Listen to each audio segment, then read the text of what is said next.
New Orleans is deeply part of Southern culture, and one of the Southern culture things, I mean, just like one of the things I notice is in New Orleans you greet just about everyone, Right. basically.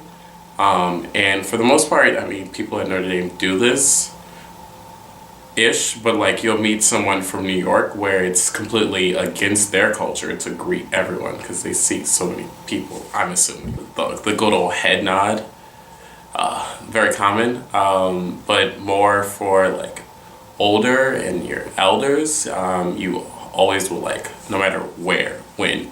You will make like, hey, I'm just giving a name, Miss Irma. Like, hey, Miss Irma. You'll speak to her. You'll ask like, how the day going, even though you know, right?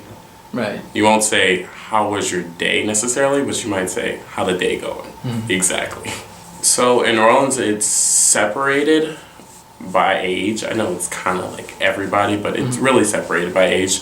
There are not as many things to do as like a teenager necessarily, so it comes in like the things that you think about like skating and golf cart racing and all of that. Like New Orleans doesn't have very much of that, so it comes into other things like we'll find just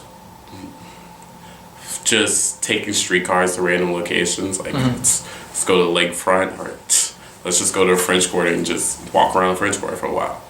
Sometimes teenagers will do that. The French Quarter is it's a historic place. It's like the old barracks. It's the original, I don't want to say architecture, but the original development that the French put down when they got New Orleans, when they got the port of Orleans. And it's the oldest part of the city, and it's also the most touristic, so people from New Orleans usually avoid it after a certain time. After you've seen it like 3-4 times, you're like, okay, I'm done with it. Right. But it's also very, I mean, it's very also like one of the busiest parts of the city.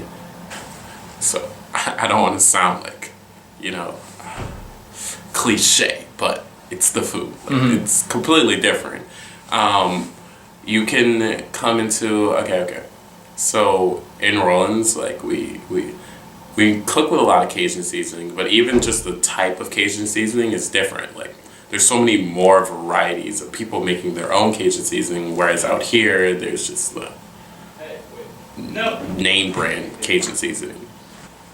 Also, it's the food too, because out here definitely there's lack of seafood in general. Like, I mean, I guess there's some fish, but like there's not the Louisiana white Gulf shrimp that I'm used to, or a lot of the crawfish that I'm used to, because like it's springtime and honestly there will be so many crawfish boils happening.